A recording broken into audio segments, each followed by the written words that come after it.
बिस्मिल्लाहिर्रहमानिर्रहीम। अस्सलाम वालेकुम नाज़रीन, अमीरी सिरिया program voice it with KTN news आहियां लैला निसार।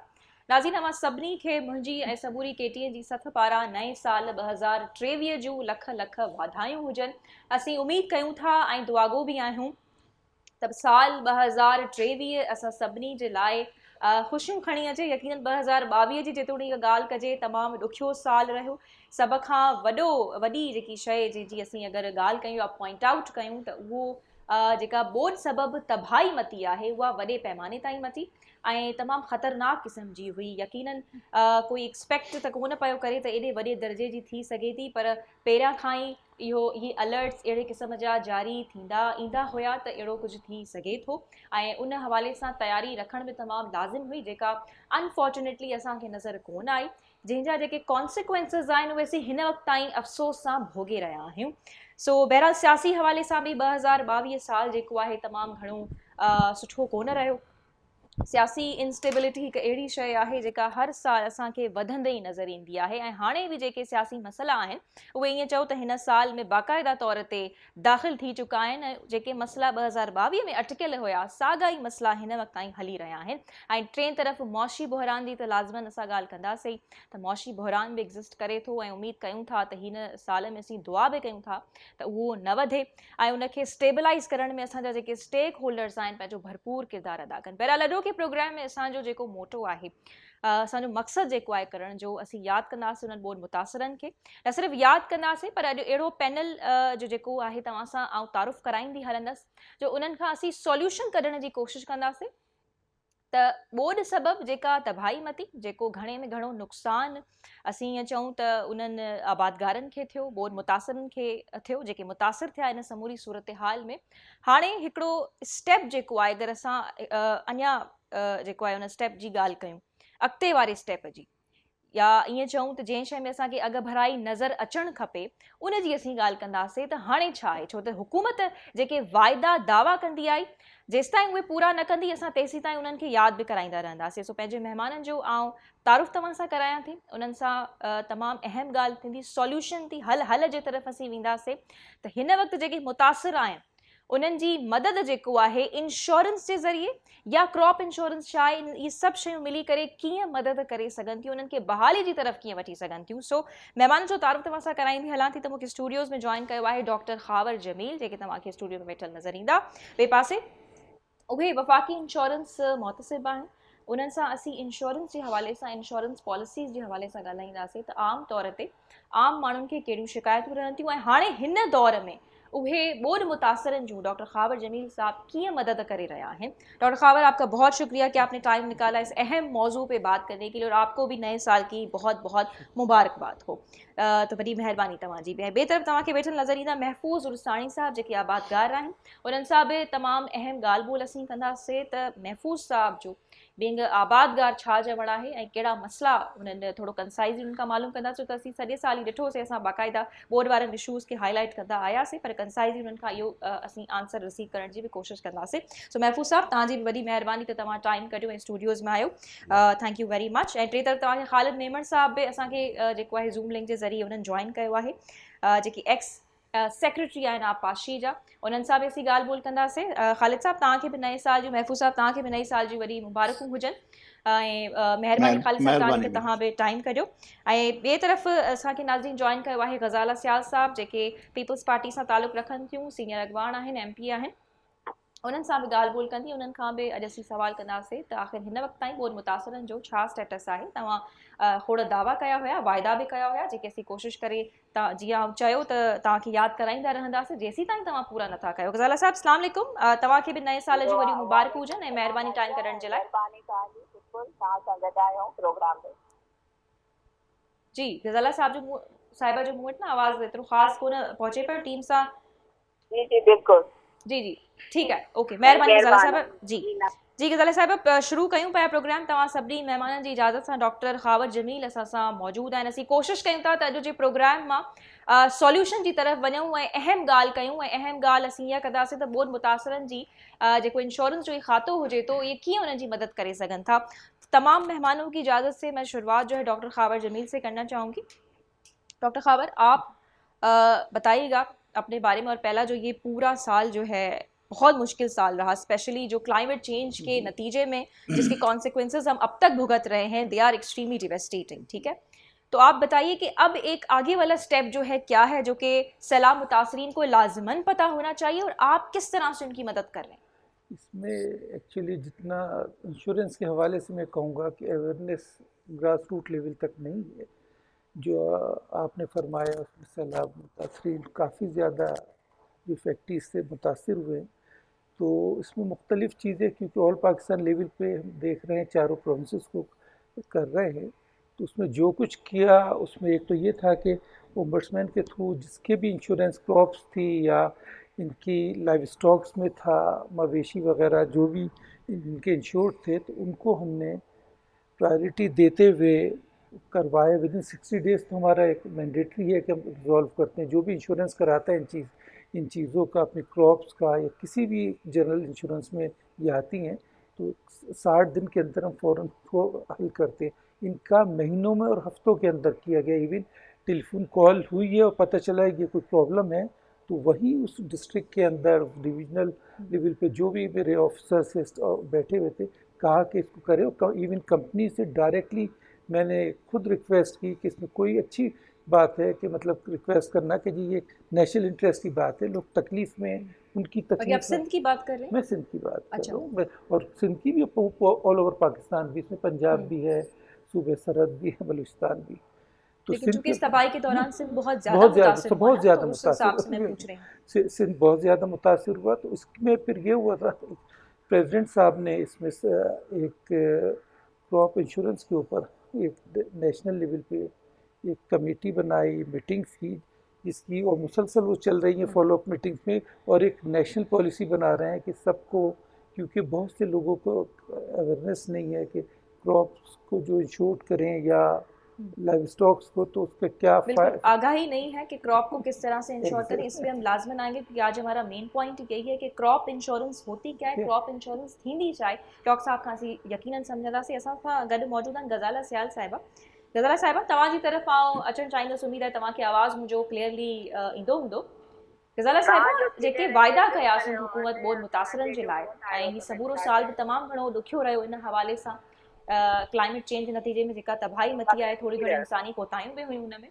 तव्हां वाइदो कयो आहे, वाइदो बि चऊं, ऐं बाक़ाइदा ऑफिशियल अनाउंसमेंट्स थियूं आहिनि त तव्हां जेको आहे ॿोॾि मुतासिरनि खे घर ठाराइण जे लाइ का रक़म जारी करणु वञो था, जेका हिन वक़्त ताईं जारी न थी आहे।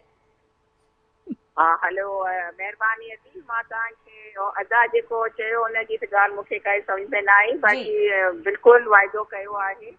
ऐं असां हाणे उन तरफ़ ई वञूं पिया रिहेबिलिटेशन जे, छो जो रिलीफ वारो कमु जेको हुयो उहो पूरो थियो। त हाणे रिहेबिलिटेशन मीन्स त असां हाणे घर ठाराए ॾियण जे पासे ॾे 9 जनवरी ते माण्हुनि खे पैसा मिलंदा। अच्छा। ऐं उहे घर ठहिराइण, उन्हनि जा अकाउंट वग़ैरह, इहो प्रोसेस सॼो सर्वे पूरो थी वियो।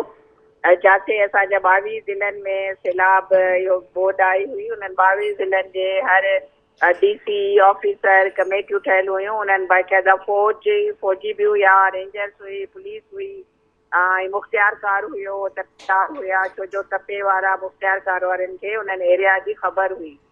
त उहे उन्हनि जे DC या उन्हनि जे थ्रू उन्हनि खे पैसा मिलंदा, बैंक अकाउंट ऐं वग़ैरह।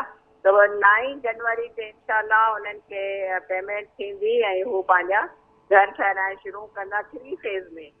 अच्छा, 9 जनवरी खां पेमेंट जारी थींदी, अहिड़े क़िस्म जी का ऑफिशियल स्टेटमेंट सिंध हुकूमत जारी कई आहे या ही तव्हां ॿुधायो पिया? न बिल्कुलु ऑफिशियली थियो आहे।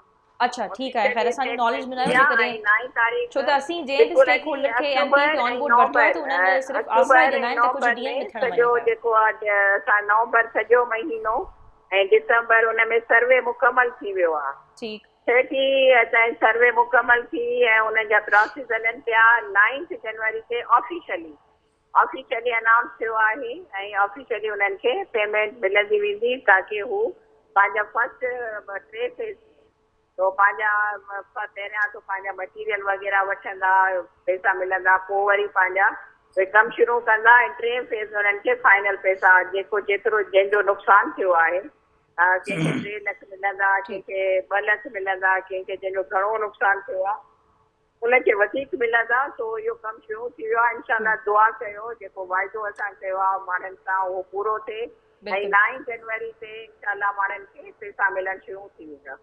ठीकु आहे। 9 जनवरी तव्हां ॾसियो पिया त इहो ऑफिशियली बि अनाउंस थी चुको आहे त थी वेंदी, रक़म जारी थींदी। कुझु ॿिया बि सुवाल आहिनि इंतिज़ामी लेवल जे हिसाब सां, तव्हां छो त हिकु लॉ मेकर आहियो त तव्हांखां बि पुछणु चाहियां थी, पर इन खां अॻु में जेको आहे आउं ख़ालिद मेमन साहब सां ॻाल्हाइणु चाहियां पई, जेके एक्स सेक्रेटरी आहिनि आपाशी जा, जी जी इरिगेशन जा। ख़ालिद साहब, तव्हांजी तरफ़ां अचणु चाहींदसि, असांजे गुज़िरियल प्रोग्राम में असीं ॾाढी तफ़सीली गुफ़्तगू कई हुईसीं, तव्हां बि पॉलिसीज़ ते नज़र फेराई हुई त हीउ जेको पाणी आहे मुख़्तलिफ़ डिस्ट्रिक्ट्स मां जेका UN जी रिपोर्ट आई हुई त सिंध जे 11 ज़िलनि में अञा ताईं पाणी बीठल आहे, अञा ताईं नेकाल न थियो आहे। ऐं साॻी सूरत हाल जेकॾहिं असीं चऊं त हिन वक़्तु ताईं आहे त उहो बि ग़लति न रहंदो, छो त हिन वक़्तु ताईं माण्हू जेके आहिनि काफ़िनि ज़िलनि में सिरापा एहतिजाज आहिनि। सर, कंसाइसली थोरो ॿुधाइजो इन हवाले सां त छा कहिड़ियूं नाक़िस पॉलिसीज़ हुयूं जेके रहियूं ऐं पाणी नेकाल करण में सिंध हुकूमत या हुकूमत असीं जनरली चऊं त नाकाम रही। परफॉर्मेंस से थोड़ी नज़र फेराइजो। महिरबानी मैडम, पहिरीं तव्हांखे आउं एप्रिशिएट कयां थो त जेको अॼु तव्हां जेको इहो क्रॉप इंश्योरेंस जो जेको हिकिड़ो सब्जेक्ट यानी इंट्रोड्यूस कयो आहे या अवेयरनेस लाइ, दिस इज़ वेरी एप्रिशिएबल। ऐं मां तव्हांखे तव्हांजे सथ मुबारकबाद ॾियां थो। ऐं जेको साईं वेठो आहे मैं उर्दू में उनको भी कहूँगा कि सिंध जो है, पहले तो मैं थोड़ा इस टॉपिक पे थोड़ा 2 मिनट के लिए बात करूँगा। बिल्कुल बिल्कुल सर, आपका टाइम है जी। मैं साईं को ये थोड़ा रियलाइज कराना चाहता हूँ कि सिंध जो है वो क्लाइमेट चेंज की वजह से और डिजास्टर की वजह से सारे पाकिस्तान में वर्स्ट है। हमें जितने भी थ्रेड्स है पंजाब को कम है, बलूचिस्तान को भी है, लेकिन सिंध को बहुत वर्स्ट है। उसकी ये है कि सारे पंजाब का पानी, सारे KPK का पानी, सारे इंडिया का जितना सरप्लस पानी, सारा जो काबुल रिवर का पानी सारा मिठनकोट में मिलके हमारे सिंध को ट्रेवल करता है और जो है वो फिर जो है हम दरिया समंदर में जाते हैं। तो हमारी जब ये दरिया सिंध जो है सूबा सिंध में दाखिल होता है तो ये दरिया जो है रिवर जो है रिज पे चली जाती है, माना ऊपर चली जाती है। मेरे साईं को बताना चाह रहा हूँ, पहला पॉइंट डिस्कस कर चुका है पर मैं साईं को बताना चाह रहा हूँ। जब ये रिज पे चाहता है 70 फुट 60 फुट का एक क्रॉस सेड होता है, तो उसमें क्या होता है, ये मिट्टी के बंद होते हैं, तो कहीं अगर ब्रिज पड़ जाती है तो उसका बहुत नुकसान होता है। तो इस वजह अभी जैसे 2010 में हुआ था, फिर 2011 में भी जो है तबाही हुई थी कि जो है मकसद लेफ्ट पॉकेट में लेफ्ट साइड पे सारा सांगढ़ डिस्ट्रिक्ट, सारा मीरपुर, नवाबशाह, खैरपुर, लाइक वाइज जो है बदी, ये सारे जो अंडर थ्रेड थे और सारा टोटल फ्लडेड था। फिर ये 2022 में जो बदकिस्मती से फ्लड आया, तो हमारा हर लिहाज से क्योंकि सिंधी है जो ये ड्रेनेज रूट है फॉर ऑल दिस वाटर, तो इसलिए हम बहुत वल्नरेबल है। बेहतर हो कि आप एक लोअर फार्मर जो है, हमारा फार्मर हर दफे जो है तबाही में है।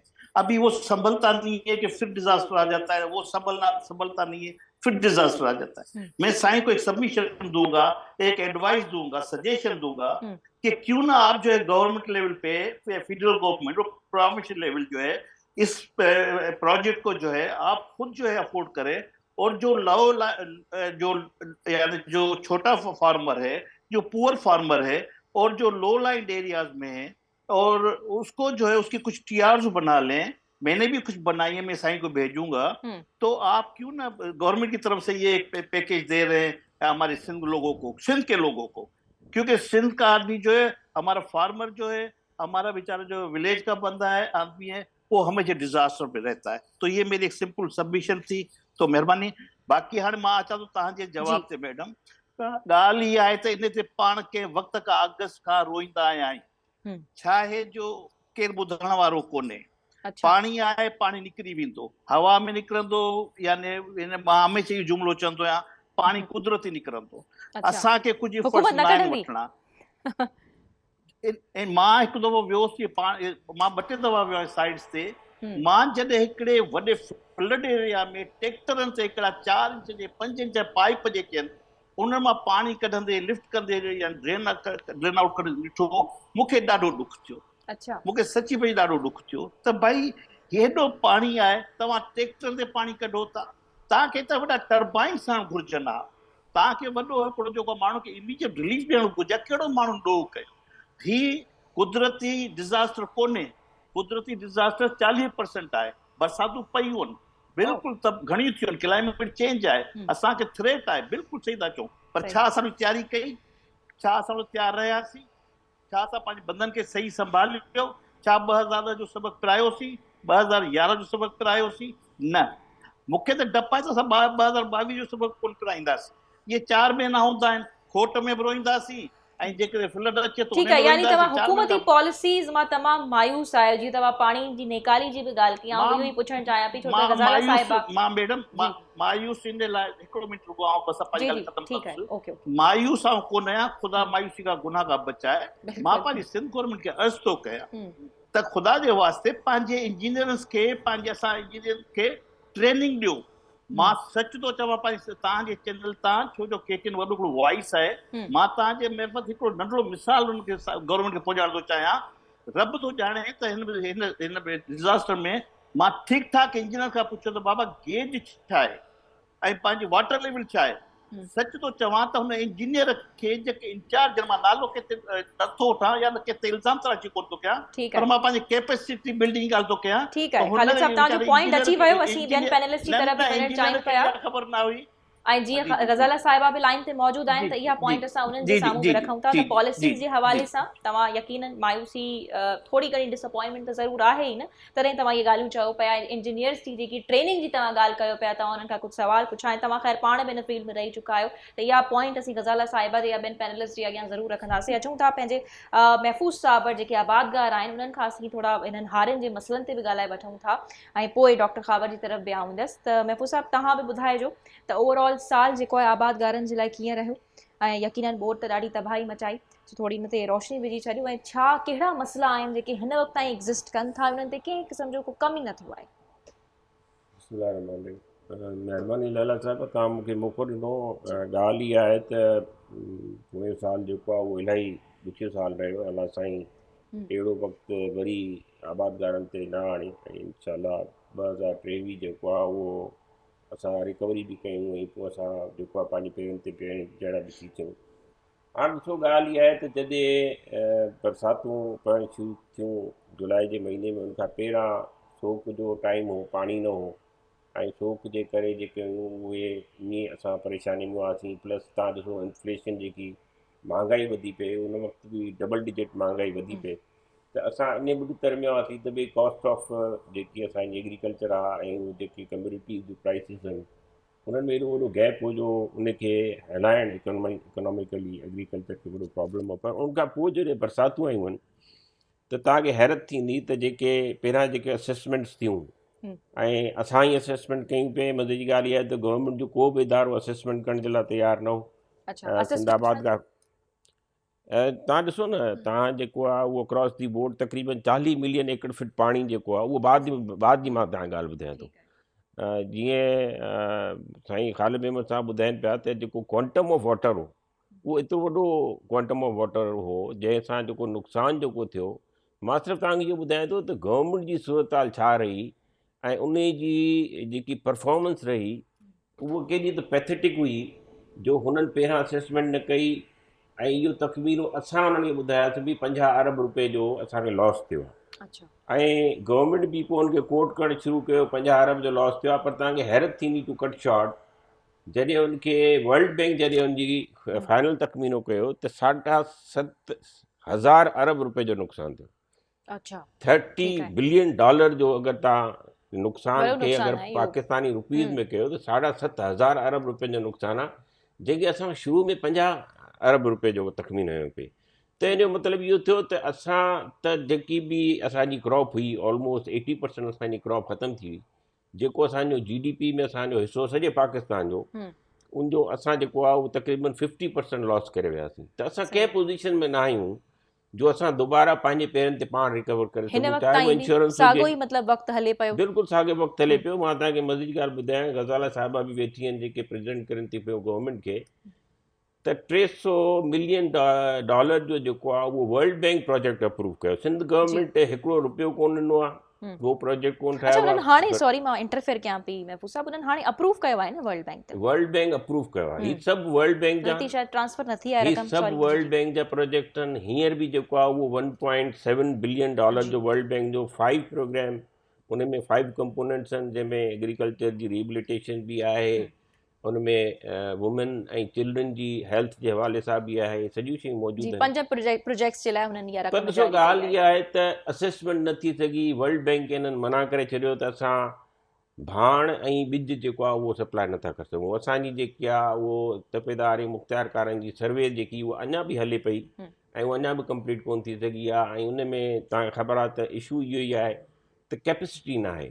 हाणे मसइलो इहो आहे त तव्हां असांखे त ख़ैर बेयारो मददगार छॾे ॾिनो असां हींअर जेको रबी पोखूं था पिया असांखे ख़बर आहे त कीअं रबी पोखूं था पिया हिकिड़ो त पाणी जो मसइलो आहे काफ़ी 4 या 5 डिस्ट्रिक्ट्स में जेको उहो पाणी अञा ताईं मौजूदु आहे बाक़ी जिथे जिथे बि पाणी निकितो उते बि अधु ज़मीन जेकी आहे उनजो वाटर टेबल रेस थियल आहे इन मतिलबु आहे त उते बि असांखे को सुठी कणिक जेकी आहे नथी थिए हाणे कणिक जी पोखी अधु थी आहे गवर्नमेंट अञा उनखे असेस कोन करे सघी आहे भाण तव्हां ॾिसो केतिरे रुपयनि ते हींअर बि मार्केट में अवेलेबल न आहे अगरि पर अवेलेबल गवर्नमेंट आहे त ॾाढो पॉजिटिव पासो ॾेखारे रही आहे त जेको आहे कणिक जी पोखी वॾे मज़े सां थी रही आहे ऐं का मायूसी जी ॻाल्हि कोन्हे का पर तव्हां जेको नुक़सान ॿुधायो था उहो तमामु वॾो आहे विद ड्यू रिस्पेक्ट असां सां डिसएग्री कयूं था हिकिड़ी शइ त अञा ताईं जेको आहे कणिक जी पोखी अधु बि न थी सघी आहे ऐं ॻाल्हि इहा आहे त असांजो त सीज़न 15 डिसंबर ताईं हूंदो आहे सिंध जो माण्हू अञा बि वीचारा कणिकूं पोखनि था पिया त उहो कणिकुनि जे वक़्त में तव्हांखे जेको आहे उहो पाणी जी जेकी सूरत हाल आहे उहो बि हिन वक़्तु सूरत हाल इहा आहे त अधु इरीगेशन जो सिस्टम अञा ताईं जेको आहे उहो रिहेबिलिटेट कोन थी सघियो आहे जेके डिस्टर्ब थिया जेके टुटियूं कैनाल्स टुटियूं शाखूं टुटियूं माण्हुनि में पाणी जूं छंडूं कयूं अधु इरिगेशन जो सिस्टम अञा ताईं बहाल न थी अधु सघियो आहे irrigation महफूज़ system साहब अञा ताईं हारनि बहाल ते न बि थी असीं सघियो वधीक आहे। ॻाल्हि कंदासीं महफूज़ साहब डॉक्टर खावर जी जेको आहे तरफ़ आउं वञणु चाहियां पई त उन तरफ़ असीं अचूं क्रॉप मैं एक सवाल पूछा तो कि Sure. डॉक्टर साहब ये कितने % ऑफ एग्रीकल्चर है सिंध की जो इस वक्त इंश्योर्ड है या लाइव स्टॉक या इसमें ये है कि बहुत कम तादाद है सिंध की और उसकी वजह ये है कि जो लोग थ्रू बैंक्स पैसा ले रहे हैं बैंक अपनी सिक्योरिटी की वजह से तो इंश्योरेंस करवा रही है तो वही अवेयरनेस प्रोग्राम लेके चल रहे हैं ताकि लोगों ग्रास रूट लेवल तक लेके जाएं। अच्छा इसके ऊपर मैं जो बता रहा हूँ फेडरल गवर्नमेंट जो कर रही है जितने स्टेक होल्डर्स का आपने नाम लिया world bank Asian development bank उनके जो कंट्री हेड थे वो 4 अभी दोबारा उसकी फॉलोअप मीटिंग चल रही है मुसलसल 4 चीफ मिनिस्टर्स हैं 4 उसके अंदर चीफ सेक्रेटरीज क्योंकि वजह और उसमें वो भी है मतलब तमाम स्टेक होल्डर्स हैं गवर्नर स्टेट बैंक है बैंक के हेड्स बैठे हुए हैं इंश्योरेंस के हेड बैठे हुए तो जिसके पास भी कोई अगर क्लेम आता है जहाँ जहाँ इंश्योरेंस हुई हुई है जितने बड़े या ऑर्गेनाइज फार्मर्स हैं जिन्होंने इंश्योरेंस कराई है थ्रू बैंक लोन लिया हुआ है उन सबको अल्हम्दुलिल्लाह रिलीफ मिला है और दिनों के अंदर मिला है वो तो खुद ये रियलाइज़ कर। अच्छा सॉरी माजरत मैं फिर से इंटरफेयर कर रही हूँ मैं चाह रही हूँ कि हम जो है अपने आवाम को भी जो देखने वाले हमारे व्यूअर्स हैं हम ऐसी गुफ्तगू करें कि उन्हें भी समझ आए महफूज़ साहब ने भी बड़ा वैलिड क्वेश्चन आपसे रेज किया कि कितनी % जो है वो एग्रीकल्चरल लैंड जो है हमारी इंश्योर्ड है तो आप पहले बताइए कि ये कल्चरल लैंड्स की जो इंश्योरेंस है वो होती क्या है ज़रात वारियूं जेके ज़मीनूं आहिनि उन्हनि जी इंश्योरेंस थिए छा पई ऐं छा फ़ाइदो हारिन के या आबादगारन के पहुंची सके पर डॉक्टर साहब इस पे जरा रोशनी आसान लफ्जों में समझाएं ताकि जो देखने वाले होता है कुदरती आफात अगर आ जाए किसी सैलाब आ जाए बारिश हो जाए या किसी वजह से क्रॉप ख़राब हो जाती है तो वो इंश्योरेंस पॉलिसी के तहत उसमें आती है तो वो इंश्योरेंस कंपनी पाबंद होती है उसको रीपे करने की पैसे देने की। ठीक है। अब उसमें फिर ये भी है सैटेलाइट के आजकल जो मॉडर्न टेक्नोलॉजी का इस्तेमाल किया जा रहा है सैटेलाइट्स के थ्रू तमाम एरियाज़ को किया जाता है और उसमें ये होता है कि यहाँ फोरकास्ट भी इसके अंदर हो रहा है कि जी आइंदा 2 साल बाद या 5 साल बाद इस एरिया के अंदर क्लाइमेट चेंज से क्या क्या फ़र्क पड़ता है उससे भी वो सब एनालाइज करके डेटा दे रहे इस लेवल के ऊपर काम हो रहा है। बात वो आप सही कह रही हैं बहुत कुछ हो रहा है इम्प्लीमेंट क्यों नहीं होता ग्रास रूट लेवल तक। खालिद मेमन साहब ने जो फरमाया मैं खुद DCO जामशोर रहा वो 2007 और 8 के अंदर बहुत बड़ा सैलाब उस वक्त भी आया था लेकिन इसमें ये होता है कि वो चीज़ें मैंने खुद भी देखी और तकलीफ़ में हो कि उसमें रियली कुछ इंसान हैं कि गलती होती। सुबह में ये मालूम कीजिए 10 बजे मैं वो एलएस बंद कहलाता है जिसके ऊपर मैं खुद बंद के ऊपर जाता था, ड्राइव करता हुआ अच्छा चलता था। मैं नहीं करता, ट्रस्ट नहीं करता कि लोग गलत, नीचे वाले ऑफिसर से अब मुझसे कहते आप क्यों जा रहे हैं। मैंने कहा बेटा ये गुनाह मिलेगा कल मुझे। अच्छा, वो आपको रोकते थे? हाँ नेचुरली वो बहुत से वाकयात थे तो मतलब अवॉइड करते थे, बस यहाँ तक हो गया सर वापस चलते। मैंने कहा नहीं, मैं पूरे एंड तक जाता था, टेल एंड तक जाता था। डेली का मामूल था। उसमें ये भी था अनफॉर्चुनेटली कुछ लोगों ने वहाँ, नाम तो नहीं लूँगा, वहाँ कुछ चीज़ें बनवा ली थी अपनी, किसी किस्म के स्लॉटर हाउस बने हुए थे तो वो मैंने डिमोलिश कराया। तो बहरहाल ये बहुत सी ऐसी, मैं किताब नहीं, लिखूंगा। डिस्ट्रिक्ट लेवल की कहानियों पे हम चले जाएं तो कहानी में से कहानी कहानी निकलती जाएगी, निकलती बड़ी बस। कहानियां है वहाँ पे। तो ये फेडरल गवर्नमेंट इसमें यकीन जाने हो सीरियसली लिया हुआ है और इंशाल्लाह ताला इसके रिजल्ट्स और नताइज निकलेंगे नेक्स्ट वीक के अंदर है। तो क्या अभी कुछ पायलट प्रोजेक्ट चल रहे हैं, कुछ जी आप एक्सपेरिमेंट करें, वो क्या है, किस तरह से, कैसे वो मदद actually मतलब इनकी कैसे की जा सकती है इस वाले tenure में? सिंध के अंदर जो है तकाफुल के नाम से जो इस्लामिक इंश्योरेंस है वो इसमें कर रहे हैं और एक दो जनरल इंश्योरेंस के अंदर हैं जिन्होंने इसके ऊपर काम किया। कंपनीज, देखिए उनका नाम लेना मुनासिब नहीं होगा कंपनीज का। जी जी तो पायलट जो वर्ल्ड बैंक ने किया था, स्पॉन्सर किया था, उसको एज दी थी, वो पंजाब की हुआ था। अब इस दफ़ा उन्होंने चारों प्रोविंस का, मैंने कहा अभी एक नहीं चारों प्रोविंस को और इसका रखा है। तरीका क्या है, किस तरह से तो एक वो- फार्मर को क्या पता होना चाहिए क्रॉप अब इंश्योरेंस वो से रिलेटेड? एग्जैक्टली वो जो ये जो क्लाइमेट चेंज के अंदर जो मामला आता है तो सैटेलाइट के ज़रिए जो इमेजेस हैं वो देख रहे हैं कहाँ प्रॉब्लम्स आएंगी फ्यूचर के अंदर। उस इलाके को आइडेंटिफाई कर रहे हैं और वहाँ के जो लोकल फार्मर्स हैं उनके साथ पायलट प्रोजेक्ट शुरू किया जा रहा है, funded by world bank through provincial government सीधे। इसलिए सीएम को नेक्स्ट वीक में सारों को बुलाया हुआ है ताकि वो जी और इंशाल्लाह। इसी हवाले से आपकी तो सदर से भी मुलाकात हुई जी, थी क्रॉप रेगुलर इंश्योरेंस पॉलिसी पे, उस पे भी हम लोग लाज़िमन जी, आएंगे। जी। महफूज साहब, तव्हां कुछ इन हवाले से ऐड करण चाहियो पिया? हारन जी सी ॻाल्हि कयूं पिया त उहे वीचारा सदाईं मसइलनि में छो घिरियल हूंदा आहिनि ऐं कंहिं क़िस्म जी तवजह बि जेको आहे असांखे हुकूमत उन्हनि ते ॾींदी अक्सर करे तमामु घटि नज़र ईंदी आहे। ॻाल्हि इहा आहे त ही जेकी बैंक फाइनेंसिंग थिए थी उन बैंक फाइनेंसिंग जे हवाले सां हू पंहिंजी इंश्योरेंस जे लाइ ही इंश्योरेंस खे जेको आहे उहो कनि था। त मुंहिंजी ख़्याल में जेकी सिंध जी जेको ईअं बि अगरि एग्रीकल्चर में ॾिसिजे त तक़रीबन को 18 to 20% हुन एग्रीकल्चर में शेयर आहे, पर असांजी जेकी बैंक फाइनेंसिंग आहे असांखे 10% बि कोन थी मिले। त मां सम्झां थो शायदि इंश्योरेंस त शायदि 5% खां बि घटि हूंदी अगरि डेटा डॉक्टर साहब असां सां शेयर कनि। त एज़ अ होल इंश्योरेंस जेको एॾो अञा ताईं इम्पैक्ट न आहे त इहो सम्झो वञे त माण्हू मुतमइन हुजनि त भई असांजी क्रॉप अगरि फेल थिए थी त उन सां असांखे कोई प्रॉब्लम थी सघे। हाणे फॉर इंस्टेंस असां हींअर जेको आहे उहो मिसाल तौर ते 1 लख रुपया हिकु एकड़ ते काश्त करे असां मिसाल कद्दू पोखियासीं। हाणे कद्दुनि जी सूरत हाल इहा आहे त छाजे करे जो सभिनी भाॼियूं पोखियूं त भाॼियूं एतिरियूं सस्तियूं थी वियूं आहिनि त असांखे कॉस्ट ऑफ प्रोडक्शन ई पूरी कोन थी थिए त असांखे पंहिंजो हिकिड़ी तरफ़ असां उहो लॉस खाधो, हिकिड़ो त असां इहो लॉस खाधो आहे त मार्केट में छाजे करे जो हाणे प्राइस न आहे त इन करे असां उते ई छॾे पिया रहियूं, उते ई ढगियूं खाइनि थियूं पियूं, ॿकरियूं खाइनि थियूं पियूं, उते जेको आहे उहो ज़ाहि थिए थो पियो। त हाणे ॻाल्हि इहा आहे त अगरि असांखे एश्योरेंस हुजे, हिकिड़ी पॉलिसी हुजे त भई कहिड़ी शइ जी रिक्वायरमेंट आहे। असांखे त हींअर ताईं एग्रीकल्चर एक्सटेंशन इहो ई कोन ॿुधायो आहे त असांजी सूरत हाल जेकी आहे उहा छा ठहंदी, असांखे कहिड़ियूं शयूं पोखणु घुरिजनि, छा असांखे तेली ॿिज पोखणु घुरिजनि या कणिक पोखणु घुरिजे, कहिड़ी शइ में असांखे वधीक मतिलबु गवर्नमेंट जी लेवल ते इहो शइ डेवलप थिए न त भई कहिड़ी शइ जी अॻियां डिमांड डेवलप थींदी। त जीअं डॉक्टर साहिबु चवंदा त असां सैटेलाइट इमेज जे थ्रू जो अॻियां हली करे मालूम करे था वठूं त हीअ थींदो, त पोइ इहे शयूं असांखे छो नथियूं ख़बर पवनि भई अॻियां मार्केट जी छा पोज़ीशन थींदी, अॻियां वेदर जी छा पोज़ीशन थींदी, असांखे कहिड़ियूं शयूं करणु घुरिजनि।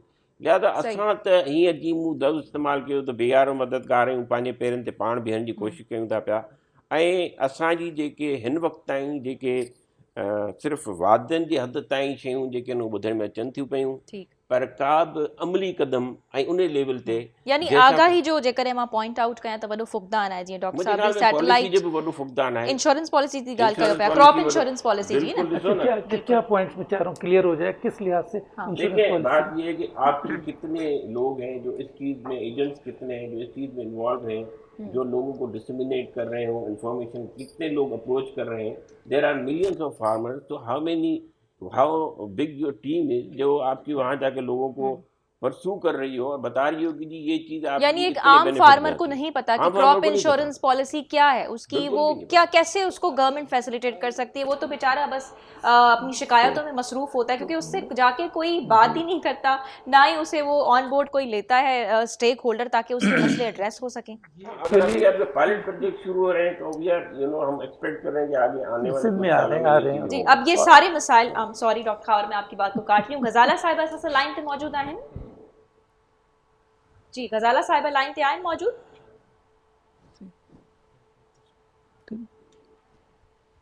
जी, गजाला साहिबा तव्हां वटि आवाज़ अचे पियो मुंहिंजो?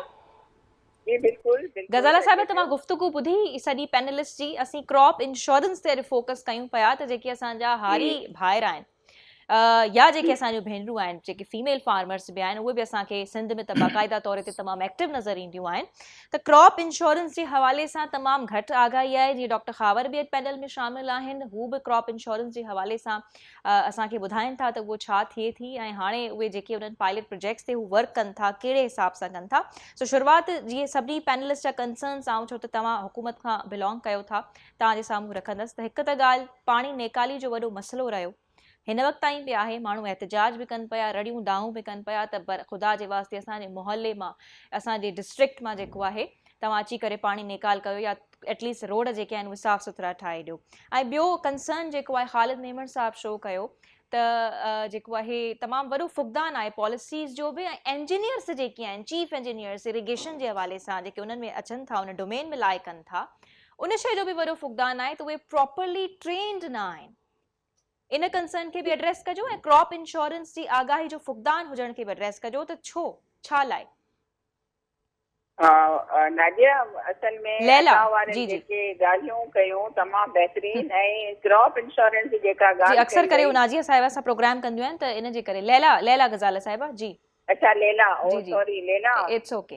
मुंहिंजो वात में नाजिया जी रही जी पई जी, आहे। बिल्कुलु अच्छा बिल्कुलु। लेला, बहितरीन सजेशन ॾिनी आहे अदा वारनि, ऐं तमामु बहितरीन। मां चवां थी तव्हां सुठा गेस्ट, जेको असां वटि आहे, हले पियो हिन महिल करंट इशू, हिकु त पाणी वारो, ऐं ॿियो रिहेबिलिटेशन, ऐं क्रॉप जेका असांजी सफ़ा ख़तमु थी वई आहे सिंध जी, ऐं हाणे कणकूं पोखी वयूं आहिनि। त मां इंश्योरेंस वारो जेको हिननि सवाल उथारियो आहे, बहितरीनु आहे। हिन ते कानून साज़ी थियणु घुरिजे असेंबली में। जॾहिं असां वेही हुते अदा वारा इहे सजेशन ॾियनि असांखे, ऐं एग्रीकल्चर मिनिस्टर, ऐं असां सभिनी जी, खे डॉक्टर खावर जब हुते त पाण वफ़ाक़ी इंश्योरेंस मुहतसिब आहिनि, हू त पाण इन प्रोजेक्ट्स ते बि कमु कनि था, पर हू ॻाल्हि न कनि था न त मां पई आगाही चवां कोन्हे। त आगाही असांखे जी, आगाही आहे, पर असांजे माण्हुनि खे कान्हे ख़बर। इहा ई असांजी त ॻाल्हि आहे न। मेंबर्स खे बि एतिरी ख़बर न आहे त क्रॉप इंश्योरेंस थियणु घुरिजे, त ज़मीन इंश्योरेंस थियणु घुरिजे। त उहो असां जेसि ताईं आबादगारनि खे, जेसि लेजिस्लेशन असांजी असेंबली मां न थींदी, तेसि ताईं असांखे या कंहिंखे ख़बर न पवंदी त इंश्योरेंस एॾो नुक़सानु थियो आहे। त असांखे उन्हनि मां जॾहिं तबाही अचे थी त उन्हनि खे इंश्योर थियो वञे, ऐं उन्हनि खे बाद में जॾहिं तव्हांजा तबाही अचे। हाणे ॾिसो, हुकूमतूं बि हिन महिल बेवस आहे, छो जो रेवेन्यू असां वटि कलेक्ट न थी सघंदो एॾो जेतिरो असां माण्हुनि जी या सूबे जी असां कारोबार हलंदो आहे, रेवेन्यू मां ई हलंदो आहे। तो इलाही तमामु घणो नुक़सानु थियो आहे, ऐं उनखे असां सभु वेही जेसि ताणी पंहिंजूं सलाहूं, पंहिंजूं सजेशन, ऐं पंहिंजा जेके असांखे थिंकिंग आहिनि, उहे सभु असां वेही गॾिजी कमु कंदासीं, तॾहिं असां वञी न, पर इन नुक़सान जी भरपाई में तव्हांजी मदद बि त थी रही आहे न हुकूमत जी। गज़ाला साहिबा, उहो हर को मञे थो त नुक़सान बिल्कुलु थियो आहे बोझ सबबु जेका तबाही मती आहे, पर जीअं वर्ल्ड बैंक जहिड़ा इदारा आहिनि, उहे तव्हांखे फंड्स बि त ॾियनि पिया न, ऐं हाणे त उन्हनि रिसेंटली अप्रूव कयो आहे 5 प्रोजेक्ट्स जे लाइ। फंड मां ई असां घर ठाराईंदासीं। अदा वारनि जे ॻाल्हि ॿुधाई त लोन पिया ॾियनि, ऐं लोन पई वठूं, ऐं लोन मां ई उन्हनि जा घर ठहंदा। प्राइम मिनिस्टर हाणे आयो हुते खैरपुर में, त उते माण्हुनि उते घुर कई त असांखे पाणी बि कढी ॾिनो वञे, घर बि। त हुननि चयो त मूंखे मूं वटि 4 अरब रुपया या 8 अरब रुपया मूं वटि जमा थिया आहिनि, फॉरेन फंड। अच्छा, त उहो तव्हांखे असां सिंध वारनि खे ॾींदासीं, ऐं उहो मां हाणे ई ऐलान थो कयां त उहे बि मिलंदा। त असां जेके घर आहिनि माण्हुनि जा, छो जो पंहिंजे सर्दियूं अची वियूं आहिनि, बीमारियूं थींदियूं, पंहिंजे अचनि वञनि न, ठीकु आहे गज़ाला साहिबा, इहो पाणी- घरनि वारो पॉइंट बि अची वियो, पर जीअं असां सां आबादगार महफ़ूज़ साहब मौजूद आहिनि, हू चवनि था जीअं तव्हां कणिक जी पोखाई वारी ॻाल्हि हिकु पॉज़िटिव पिक्चर हुकूमत पोर्ट्रे कंदे नज़र अचे पई न, पर महफ़ूज़ साहब चवनि था त अधु बि कोन थी आहे कणिक जी पोखाई। न लेला, जेके जिन्हनि ज़िलनि मां काफ़ी पाणी निकितो आहे, माण्हुनि बि पंहिंजी हिमत कई आहे, माण्हुनि बि पंहिंजी हिमत कई आहे। पर हू बीइंग एन आबादगार इहो सभु चवनि था त इहा त वॾी ॻाल्हि आहे न, हू त इन फील्ड में रहनि था, हुननि जो इहो डोमेन आहे, हू इहा ॻाल्हि कनि पिया। सो पर हुकूमत उहा ई आऊं ॻाल्हि कई त ॾाढो पॉज़िटिव पिक्चर पोर्ट्रे करे पई त कणिक जी पोखाई ज़ोरो शोर सां हली रही आहे, पाणी बि नेकाल थी रहियो आहे, हर शइ थी रही आहे, त पोइ अवाम जेको आहे काॾे वञे, वरी अवाम खे ॾिसूं था त उन्हनि जी त ॾाढी मायूसी वारी तस्वीर नज़र अचे पई। गज़ाला साहिबा लेला वॾो डिज़ास्टर आयो आहे, नंढो डिज़ास्टर न आयो आहे क्लाइमेट चेंज जो, जीअं अदा बि चयो, मेमन साहब हुयो शायदि, उन्हनि इहो चयो त सिंध ते सभिनी सूबनि जो असर पियो आहे, त ज़ाहिर जेको पाणी आयो आहे त उनजी नेकाली रुकिजी वई, उनजी सूरत हाल ख़राब हुई, असां अखियुनि सां पिया ॾिसूं बीठा त ज़ाहिर उहो पाणी। अच्छा, ॿियो ख़ालिद साहब जो बि कंसर्न हुननि चयो त इंजीनियर्स ट्रेंड न आहिनि ऐं तकिड़ो थोरो हला पई, टाइम बि घटि आहे गज़ाला साहिबा, त इंजीनियर्स चीफ इंजीनियर्स असांजा जेके आहिनि उहे ट्रेन छो न सही पियो चओ था, इरिगेशन वारनि खे बिल्कुलु अदा जीअं चयो त उन्हनि खे ट्रेनिंग ॾियणु घुरिजे ऐं इंजीनियर ट्रेन थियणु घुरिजनि, ऐं जेके नाला आहिनि सिम नाला आहिनि पर उहा छो न आहे, छो त इहे त हर स्टेक होल्डर अची, हर MP अची, हर MNA अची करे गज़ाला साहिबा इहो ई चई वेंदो त बिल्कुलु हीउ कमु थियणु घुरिजे, उहो त हर कोई चई रहियो आहे, पर इहो सभु नज़र कॾहिं ईंदो असांजे सिस्टम में टेक्नोक्रेट्स आख़िर छो शामिल कोन आहिनि? इंशाल्लाह हाणे जनवरी में कम शुरू थी वेंदा ऐं पाणी बि हाणे, यानी वरी असीं उम्मीद ते वेही रहूं, उम्मीद ते दुनिया क़ाइम आहे। ठीक है गज़ाला साहिबा, आउं वरी वापसि क्रॉप इंश्योरेंस जी तरफ़ वञणु चाहियां पई, डॉक्टर ख़ावर तव्हांखे आउं टाइम ॾियणु चाहियां पई, ॿियनि मेहमाननि के भी असीं उन्हनि सां ज़रूर ॻाल्हाईंदासीं, पर क्रॉप इंश्योरेंस पे मैं बात करना चाहूँगी कि यानी आखिर वो किस तरह से एक फार्मर की, एक आबादगार की किस तरह से मदद होती है और वो उसको क्या क्या पता होना चाहिए, इसको कोई ठीक से समराइज कीजिए। प्रोग्राम के थ्रू में जो बहुत इम्पोर्टेंट आपको जी ऐड कर लें जो रह गया इस हवाले से आप प्लीज। एक तो ये है कि जो बैंक क्रॉप इंश्योरेंस का जो मैं डिसीजन बता रहा हूँ जो हो गए, तो उनको इन्हेंस कर दिया है, जो लोन था ना फार्मर्स का, वो स्टेट बैंक की जो मैं कह रहा हूँ सीरीज ऑफ मीटिंग्स चल रही है जिसमें हुआ, ठीक है, लोन को इन्हेंस कर दिया बैंक्स ने किया, उनको डायरेक्शन दी है कि वो, और उनको जो बैंक को रिजर्व इतने % देना, तो परसेंटेज बढ़ा दिया फार्मर्स को आप लोन दीजिए, बहुत बड़ा उसके अंदर है ना ये हुआ। नंबर 2 इसके अंदर ये है कि मैं महफूज साहब हैं, खालिद साहब हैं, इनकी खालिद मेमन साहब, इनकी उस पर सिंध के अंदर लाड़काना, सक्कर, हैदराबाद जहाँ चाहें अवेयरनेस प्रोग्राम के लिए मैं हर जगह पूरे मेरा अपना गुड ऑफिस यूज़ करते हुए सेमिनार करवाता हूँ, ताकि farmer grass root level Sindh में कराते हैं आप? मैं कराना चाह रहा हूँ, एक और भी कराना चाह रहे हैं, हुआ तो नहीं है ना, ठीक है। नहीं, सिंध में ये फार्मर दूसरी चीज़ों पे होता रहा है। जी महफूज साहब भी ऑन बोर्ड है, ये तो मैं बहुत अच्छी बात है। आपके सामने रखते हुए कि इस मौके से फ़ायदा उठाते हुए एक सिंध में हम कराते हैं, लाड़काना और जो जगह बताएं, सक्कर, हैदराबाद, और जिस जगह कहेंगे मीर तो खास फार्मर्स को बुला लीजिए, सबको स्टेक होल्डर्स को बुला लें, जो, और मैं तमाम बैंक्स के हेड्स वहाँ मौजूद होंगे और इंश्योरेंस कंपनीज के तमाम हेड्स, ताकि स्टेक होल्डर्स बैठ के रिजॉल्व करें, आगे हम बढ़ते रहें। मेरे पॉजिटिव सोच रहा हूँ ताकि रिजल्ट तो यानी आप जैसे स्टेक होल्डर्स को ही आबादगारों की तरफ या हारियों किसानों की तरफ जाना पड़ेगा ना, उनको बताने के लिए, वो खुद तो नहीं आएंगे, जाहिर सी बात है, उन्हें पता ही नहीं है इंश्योरेंस पॉलिसी का। लेकिन वो इनके जैसे एक फार्मर को इस हवाले से क्या पता होना चाहिए वैसे? उनको इंश्योरेंस इनकी अवेयरनेस जब तक नहीं होगी उनको नहीं पता चलेगा, और वो तो समझे नियर टू जीरो है, जीरो है, वो आपको भी हमें भी अंदाजा है। लेकिन अगर पता चल जाए तो उनकी बड़ी लेवल पे उनकी मदद हो सकती है, बहुत बड़ी मदद जिस तरह की ये एग्जैक्टली। और क्योंकि दूसरी तरफ हम जो फायदे पहुंचा रहे हैं कि ये लोन को बढ़ाए फला, वो बड़े बड़े फार्मर्स लेते हैं जो ऑर्गेनाइज सेक्टर में काम कर रहे हैं, जो थ्रू बैंक्स ले रहे हैं, तो मैं चाहता हूँ ग्रास रूट लेवल। तो अभी आप सेमिनार, अब आगाही के हवाले से आप काम करने जा रहे हैं, मैं चाह रहा हूँ ये तीनों मुझसे जारी है, रिकॉर्ड हो गई है। मैं बिल्कुल रिकॉर्ड पे हूँ, मैं ये कह रहा हूँ, और ये राब्ता कर ले, क्योंकि मेरे डोमेन में नहीं आता। किसने आपसे करना है? ये मतलब महफूज साहब हैं, इस तरह के जो स्टेक होल्डर्स हैं हमारे, खालिद साहब हैं, क्योंकि मेरे अपने डोमेन में, लेकिन मैं आगे बढ़ के जाऊंगा, मेरा सूबा है, मेरा अपना वो है, तो इसको तो मैं क्यों यहाँ सर्व कर रहा हूँ, करता रहा हूँ, तो मैं कुछ दिल से चाहूँगा कि आगे हो। ठीक है गज़ाला साहब, आख़िरी सवाल, असां अक्सर करे ॾिठो आहे त डिस्ट्रिक्ट लेवल ते हिकु त करप्शन बि तमामु वधीक आहे, ऐं अहिड़े क़िस्म जूं जॾहिं तबाहकारियूं अचनि थियूं त असां का डिस्ट्रिक्ट लेवल ते का डिज़ास्टर कंट्रोलेबल अथॉरिटी कोन ॾिसूं पिया जेका हिन डिज़ास्टर खे मैनेज करे। ईअं छो न आहे, मतिलबु प्रोविंशियल अथॉरिटीज़ लेला बि आहिनि, जीअं PTM में आहे त ईअं। लेला जी तव्हांजो सवाल जेको आहे मां न सम्झी सघियां, आवाज़ ॾाढो सफ़ा नथो अचे। आउं पुछां पई त डिस्ट्रिक्ट लेवल ते डिज़ास्टर खे कंट्रोल करण जे लाइ मैनेजमेंट अथॉरिटीज़ छो न आहिनि? न न उते बिल्कुलु उते ठाहियो आहे न ही त PTM में कंट्रोल करे पई न समूरे सूबे खे, जेकॾहिं डिस्ट्रिक्ट वाइज हुजे।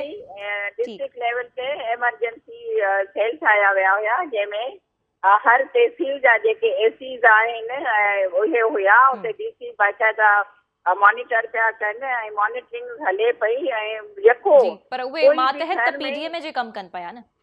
न ॾिसो मातहत गवर्नमेंट जे हूंदा न, सिंध हुकूमत जे मातहत हुया न, सिंध हुकूमत जे मातहत हुया ऐं पैसा बजट कढी ॾिनी वज़ीर आला हर ज़िले खे पई ऐं उन्हनि मॉनिटर कयो ऐं बाक़ाइदा रिलीफ पहुचायो उन्हनि सभिनी खे, ऐं असां वटि इमरजेंसी सेल लॻल हुया हर ज़िले में। ठीक है, ये नाहे हुकूमत टाइम तमाम घट रहिजी वियो आहे। ख़ालिद साहब आखिर में तव्हां छा चवण चाहींदव, क्विकली थोड़ो सम अप या रैप अप करे वठो।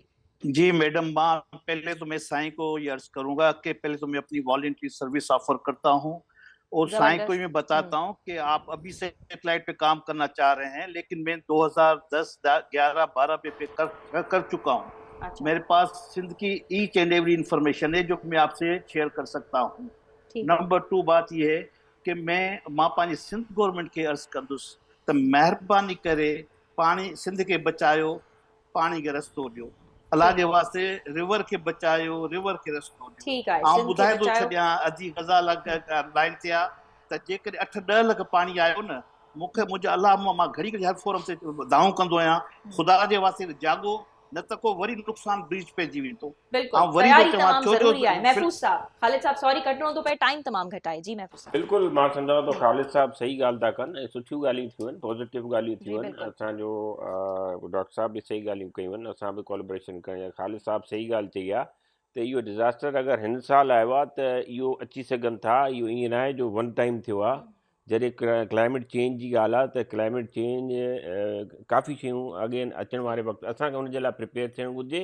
ऐं मुंहिंजे ख़्याल में जेके स्केपेजिस आहिनि, जंहिंजे मथां कब्ज़ा थियल आहिनि, जंहिंजे करे पाणी ब्लॉक था थियनि, हिक ॿिए जी ज़मीन खे ॿोड़ियो वञे थो, इहो सॼो ख़तमु करण जे लाइ हिकिड़ो जामे मनसूबो ठाहिणो पवंदो, जिते ड्रेनेज सिस्टम न आहे। तमामु महिरबानी तव्हां सभिनी महिमाननि जी। सॉरी मूंखे अगेन कटणो पवे पियो। जेके भी मेहमान मूंसां हिन पैनल में शामिल है, डॉक्टर खावर आपका बहुत शुक्रिया। महफूज़ साहब तव्हांजी वॾी महिरबानी, गज़ाला साहिबा तव्हांजी वॾी महिरबानी, ऐं ख़ालिद साहब तव्हांजी बि। त तव्हां सभिनी महिमाननि जेको आहे मौज़ू ते ॻाल्हाइण जे लाइ टाइम कढो।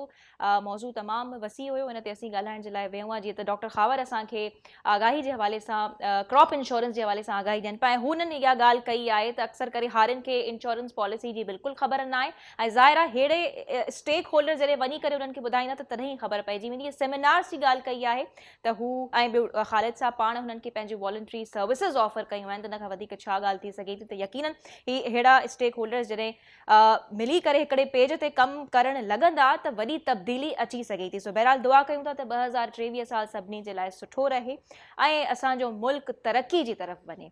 सो इजाज़त ॾींदा, मुलाक़ात थींदी ईंदड़ हफ़्ते। अल्लाह हाफ़िज़।